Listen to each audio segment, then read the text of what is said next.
नमस्कार मित्रांनो, मी कृष्णा तळेकर आणि कृषी संग्रह या युट्यूब चॅनलवरती आपल्या सर्वांचं अगदी मनापासून स्वागत आहे. मित्रांनो, अंगणवाडी सेविकांसाठी आणि मदतनीस ज्या आहेत यांच्यासाठी मोठी खुशखबर आहे, ती म्हणजे त्यांना प्रत्येकी 1,00,000 रुपये देण्यात येणार आहेत.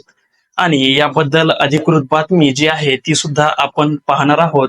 तर चला तर मित्रांनो, व्हिडिओ सुरू करूया. मित्रांनो, शासनाच्या अधिकृत संकेतस्थळ महासंवाद या पोर्टलवरती आपण आलेलो आहोत आणि त्यावरती अधिकृत बातमी आहे ती आपण आता पाहणार आहोत. त्याप्रमाणे 5,605 अंगणवाडी सेविका आणि मदतनीस यांना एकरकमी लाभ मिळणार असून अशी माहिती मंत्री आदिती तटकरे यांनी दिलेली आहे.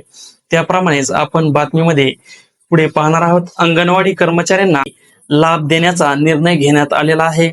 या निर्णयामुळे 1 एप्रिल 2022 पासूनच्या जवळपास 5,605 अंगणवाडी कर्मचाऱ्यांना एकरकमी लाभ मिळणार आहे.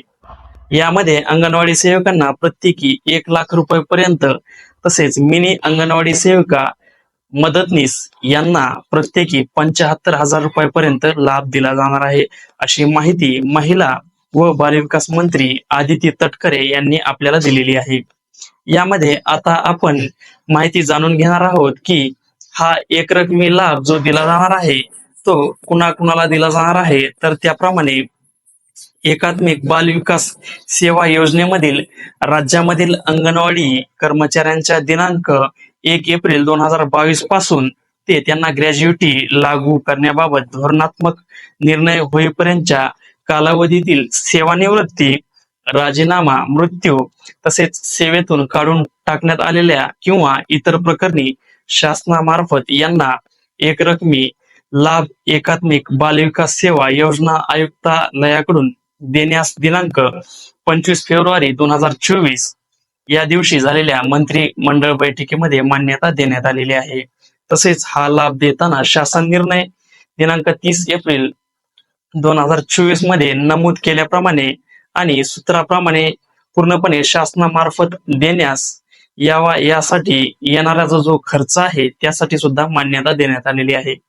अंगणवाडी कर्मचाऱ्यांना ग्रॅज्युटी लागू करण्याबद्दलचा धोरणात्मक निर्णय सुद्धा भविष्यात घेतल्यास त्या शासन निर्णयाच्या दिनांकापासून एकरकमी लाभाची ही जी योजना आहे ती पूर्णपणे बंद करण्यात येईल, असं सुद्धा महिला व बालविकास मंत्री आदिती तटकरे यांनी सांगितलं आहे.